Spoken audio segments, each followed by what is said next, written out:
Here we go. Malina, you were showing me this beautiful journal of yours Yeah. uh, with whales on top of it. What is that? Well, that's a journal that I saw in a store the same year that I met and encountered the whales for the first time. And it just felt like a sign, you know? I knew that I needed to meet the whales. I wasn't sure what to expect, if I would even like it, but I knew like, okay, I want to do an internship with whales. Somehow it just came up. And then I walked into this store and looking at the notebooks, I pulled, I think this was even the first journal that I pulled out of the shelf. And I was like, wow, I need it. And it felt a little bit like a vision board of like keeping my eye on the whales and knowing, okay, I have no clue if it's gonna work out, where I'm gonna be with whales and how I'm gonna feel about it. But um that's kind of how the journey started a little bit, yeah. Yeah, fantastic. And by the way, welcome on the podcast in the Mouth of the Wolf podcast. Thank you for being Thank here with you. us. Yeah, thanks a lot. Yeah, we are, and I am, and we are really eager to hear about whales, whatever, where to start is such a fascinating topic. We have been discussing already a bit about it, and maybe we can start from your from that journal, or maybe from some of your experiences, because through your experiences we can certainly capture some relevant aspects relating to whales, right? Places you've Definitely. been, and encounters you had. Where do we start? What do you think? Yeah, maybe let's start from the beginning. So Oh, why not? Yeah. Actually, let's but if we really start from the beginning, I start with a question actually. go ahead. When, if you don't mind, when and how you felt that whales were calling for you? It was the winter, I think 2 to 3 years. Soon it's gonna be some years ago. Hmm. I was not by the ocean. I was just had spent some time in Norway for my studies and was finishing my bachelor studies in ecology and nature conservation. So a little bit towards this topic, but more land-based. Mm. And I felt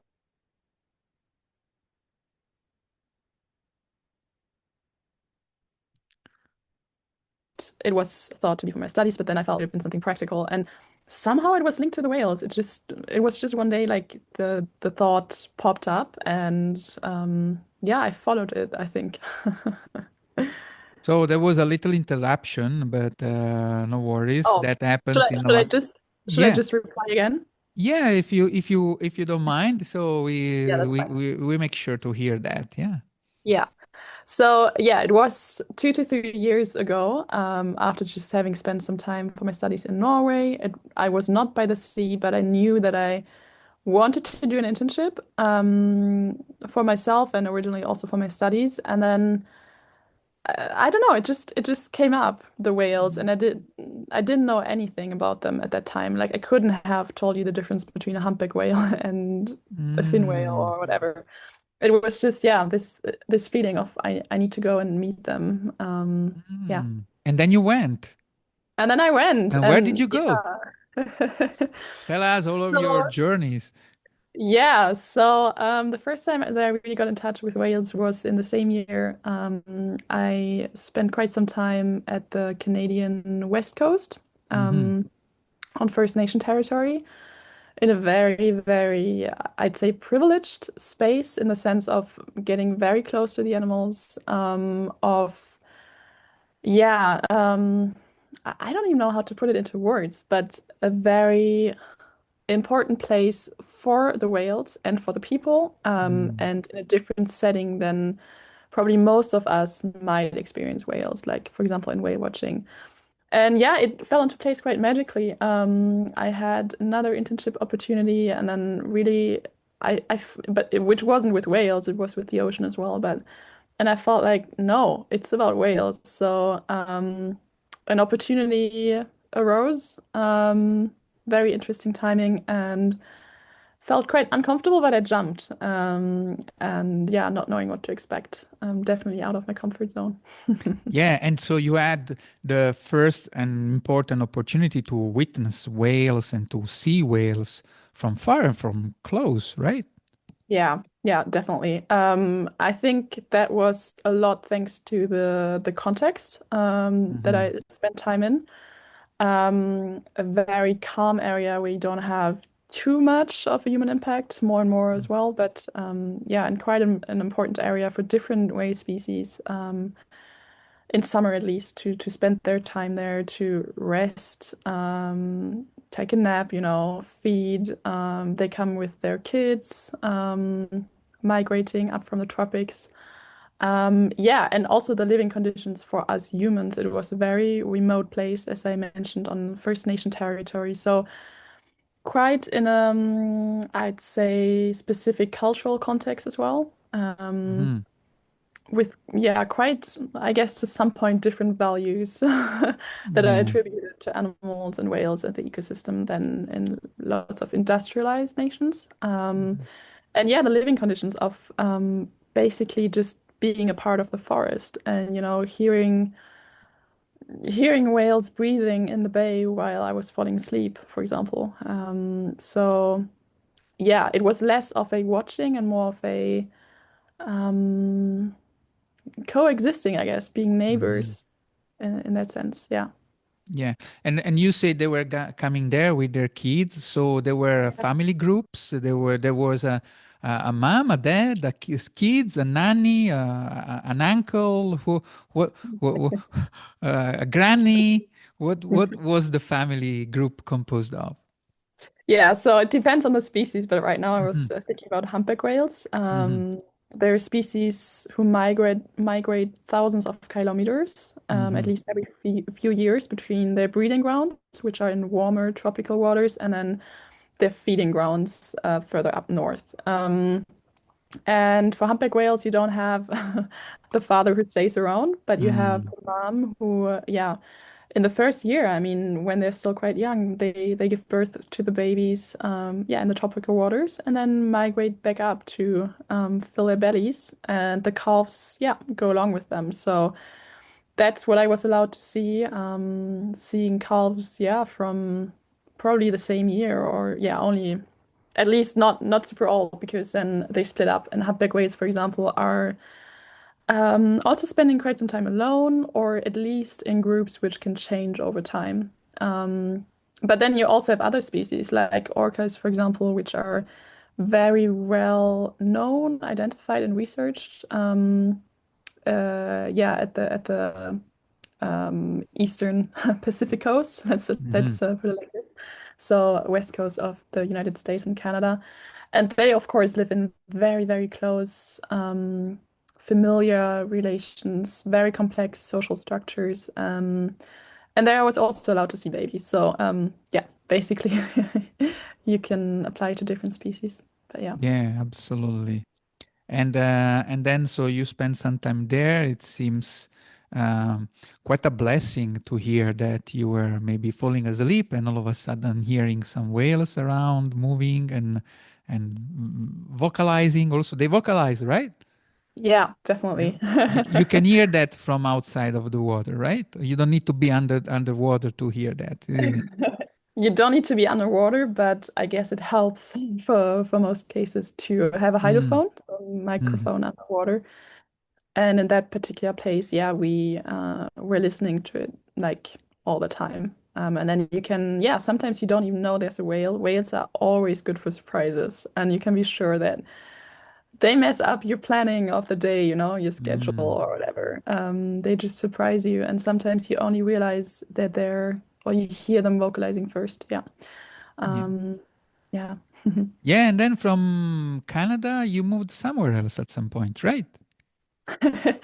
Yeah, so regarding the whales, I at Regarding the first I whale. was, yeah, regarding the whales, they kind of kept me company from distance, it feels like. Like I fell in love from the moment, yeah, that I was allowed to coexist with them, in a quiet, yeah, remote and natural place. And then I tried to implement them in my studies, which, like, at the base are not at all marine related, but I tried to involve them. And then I had the opportunity to go to Iceland within my studies. And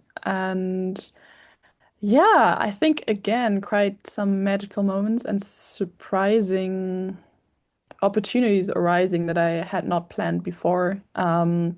But again, returning to the whales kind of through my studies in the end, my master thesis, getting involved in, yeah, research with whales, and continuing to study basically the relationships between the human species and different whale species. Yes, and so what was the scenario there in Finland, sorry, in Iceland?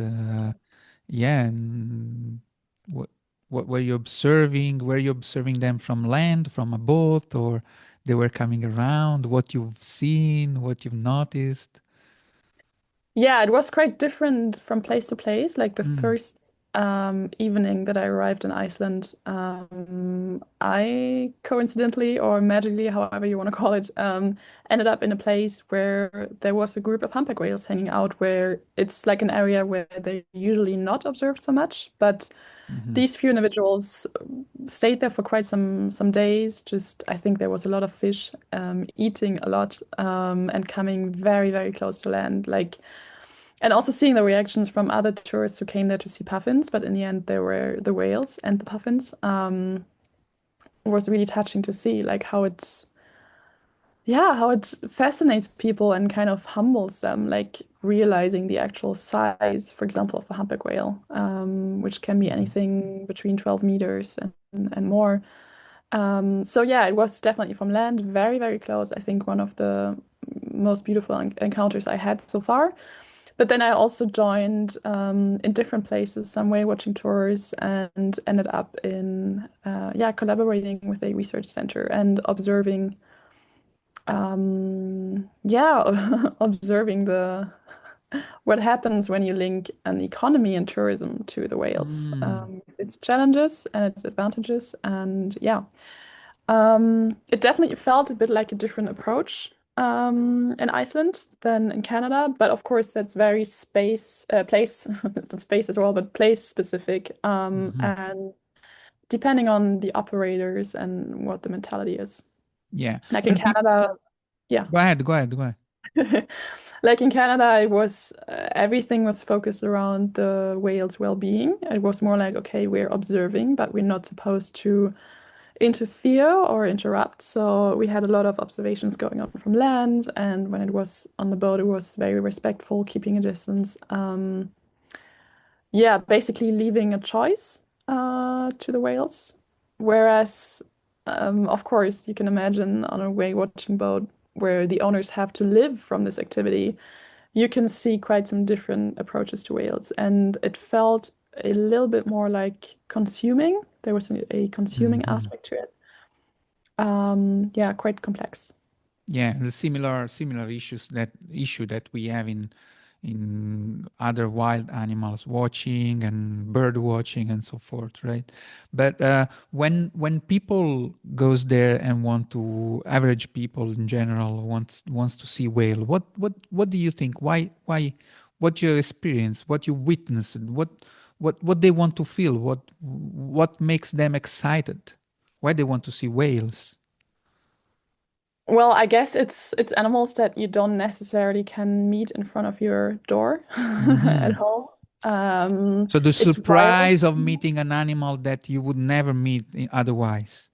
maybe. Yeah, I think Ah, there's one of the probably something. elements. Yeah. Yeah, I think probably there is something to it, like people kind of chasing, quote unquote, rare species or species that they don't necessarily have at home.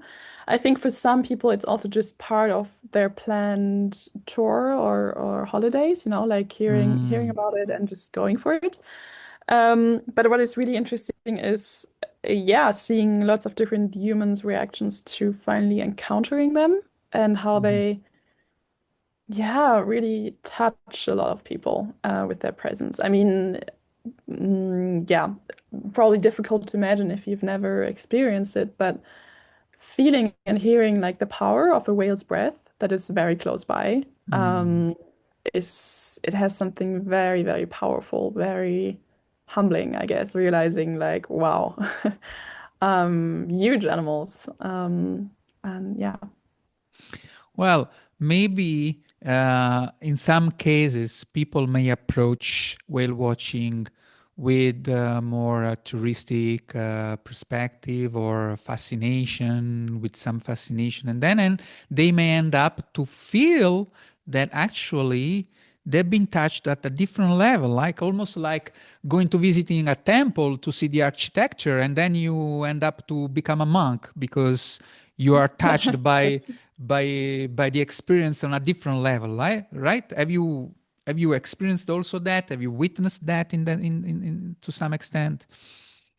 Yeah, I'd say yes for both. So, like personally, I've experienced it lots of times, and I think that's probably what drew me into wanting to stay connected with Mm-hmm. them.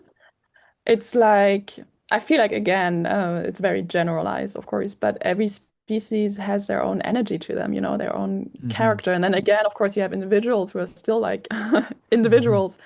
But I feel like for let's stay with humpback whales, for example, I feel like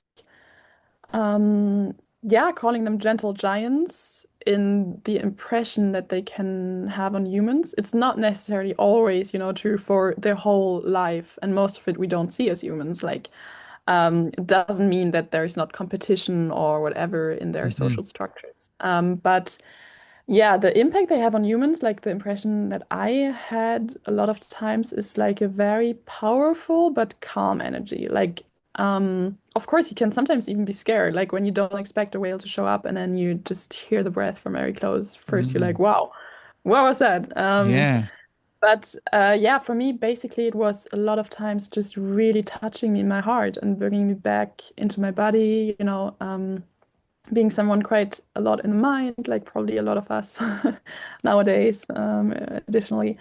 I had different moments where just being in their presence really allowed me to come back into my body. And it was not, something like, oh, I see a whale, I have to be present. But it was just like, yeah, mesmerizing, humbling, and just kind of connecting me to what is essential. And yeah, remembering who else is out there, or not even out there, because out there is our separated way of seeing it, but yeah, who else we share the world with. So very emotional and very touching. And I have the feeling that for me personally, this is like the more intense, the more I'm present. So, for example, when I'm busy with collecting data, looking at it from a scientific angle, it can be less strong. Or, for example, taking pictures. And I know this feeling for myself of being torn between, wanting to document it for later because it's just, yeah, an incredible experience. But then also, yeah, being scared of missing out the moment and their presence. Yeah. And then for other people, it's really interesting because, again, you can put so many words to it, and some people might like, talk about something spiritual they experienced. But whatever you want to put to it, just, yeah, seeing how people react, how impressed they are, how touched, quite regardless, their backgrounds, their cultures, even, I guess, cultural backgrounds. It's really fascinating to see what a whale can do. Yeah, To a absolutely. lot And of us. Yeah. yeah. Thank you for bringing that up. Actually, that brings leads to the point of resonance, of resonating with certain species, right? And whales resonating, meaning for those who are listening, emotionally and physically and somatically, being in the presence of a species and feeling to some extent that resonates, that moves you to some level, in some way, right? You feel like a symbiosis in some cases with certain species, right? And whales are very powerful, also archetypically speaking, right? As an archetypical animal, they appears in dream. They are part of stories or fairy tales in certain cultures. They, for example, in um, for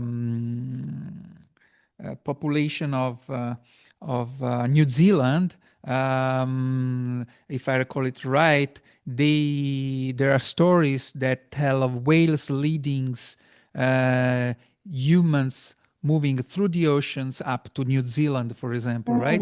Mm.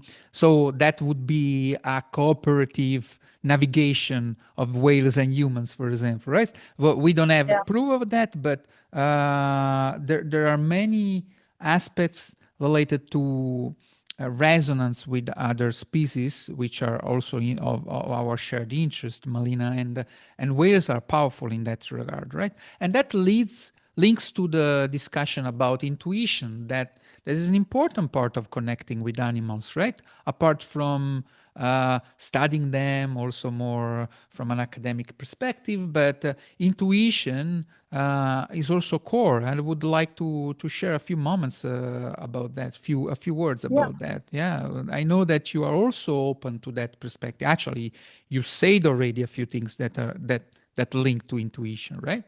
So, Yeah, and I think the kind of challenge or the art is to link them both, right? Like mm, having the scientific perspective, which is quite rational.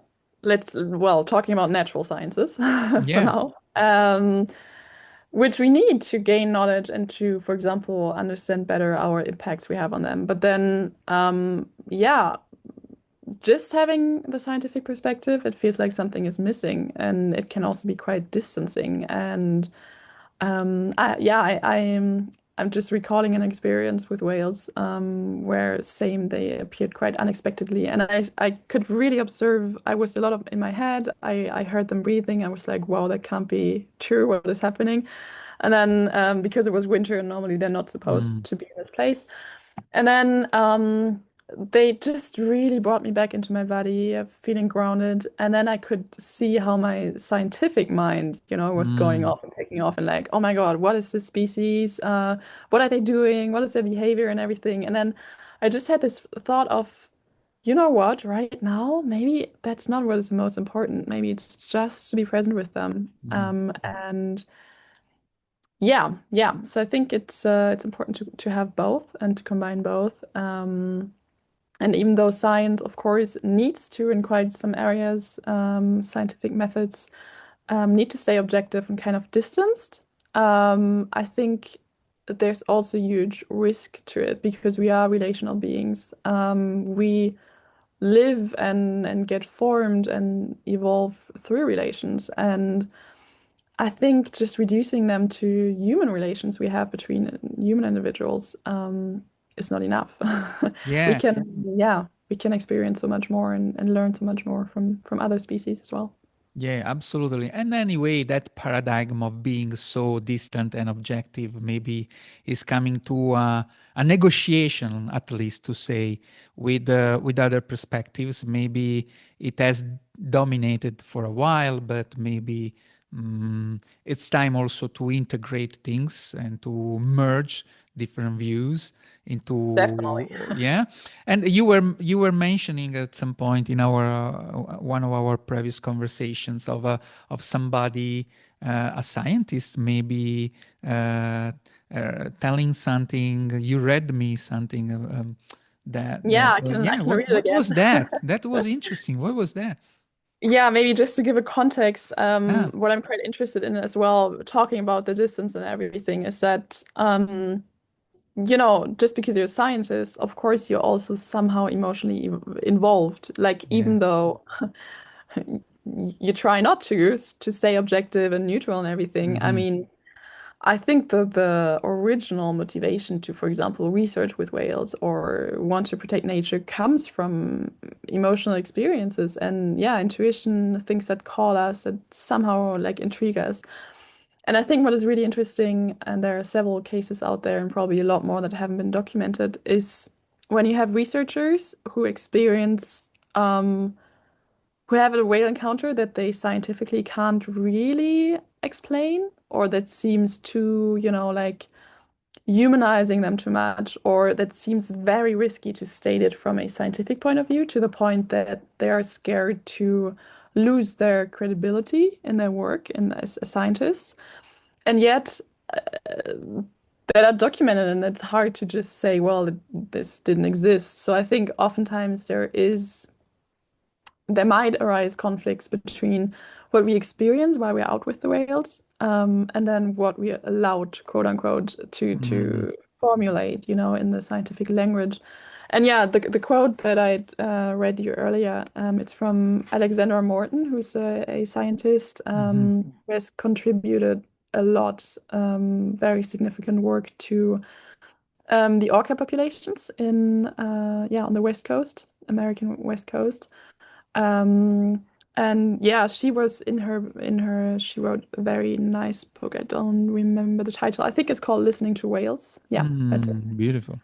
Describing, well, basically blending what we're just talking about as well, blending storytelling of her life and then how that was intertwined and entangled with the orcas and later with the salmon and human impacts on the ecosystems there. And basically, yeah, she mentioned a few experiences where, as a scientist, she couldn't really talk about it so much or explain it, but it seemed, too, yeah, how should it seemed really to be too much of a coincidence. Very difficult to phrase it. And basically, what she said was that the inability to explain is no reason to forget, modify, or deny the extraordinary information that sometimes comes through our ordinary senses, and that the unbelievable is sacred knowledge that must be kept.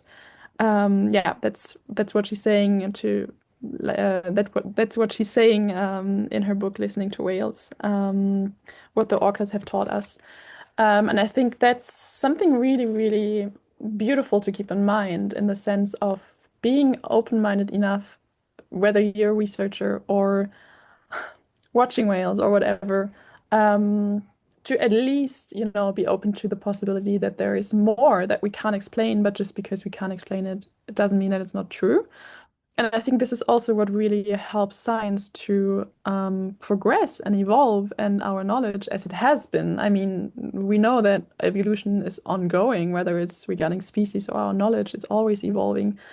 And to kind of keep this open-mindedness while sticking, of course, to some rules of the scientific community, but then also having the courage to challenge those that might be old and not fitting anymore for our times. I think that's yeah, something very important.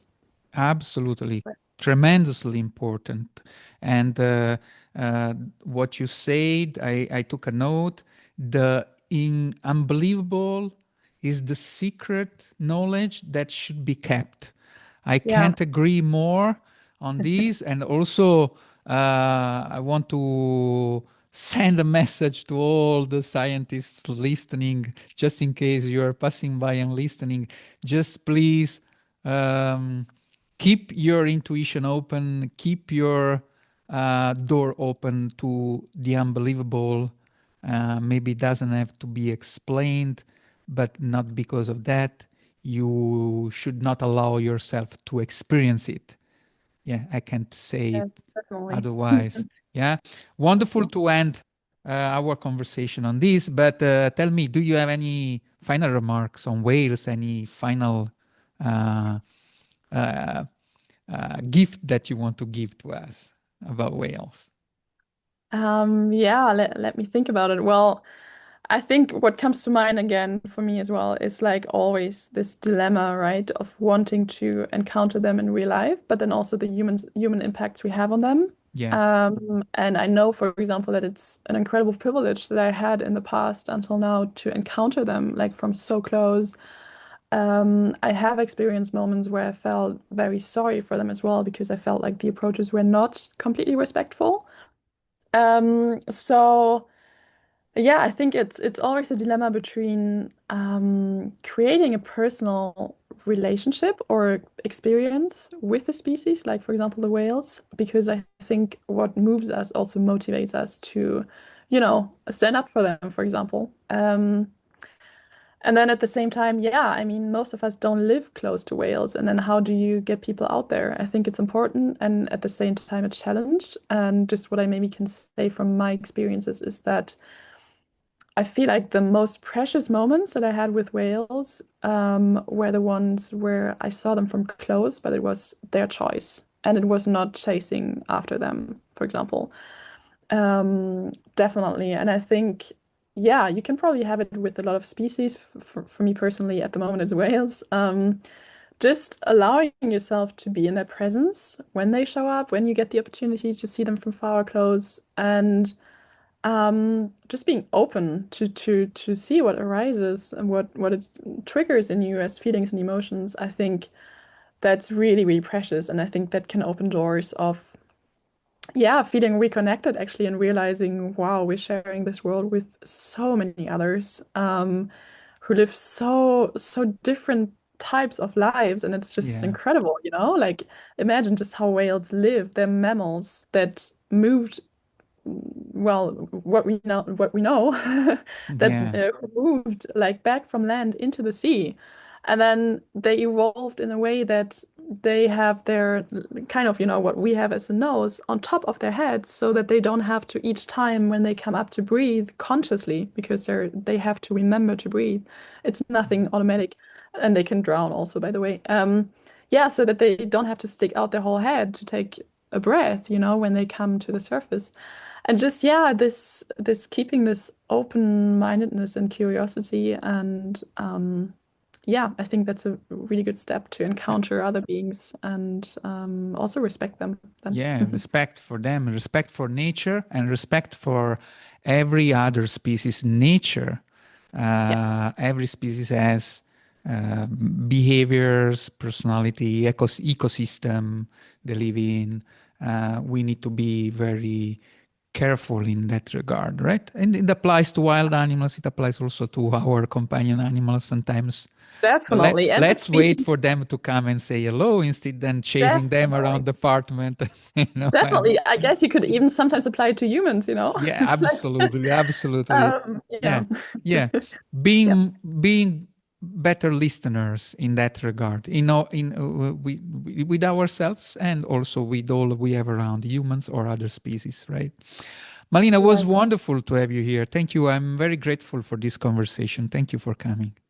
Yeah, thank you so much for the invitation. I really appreciate it.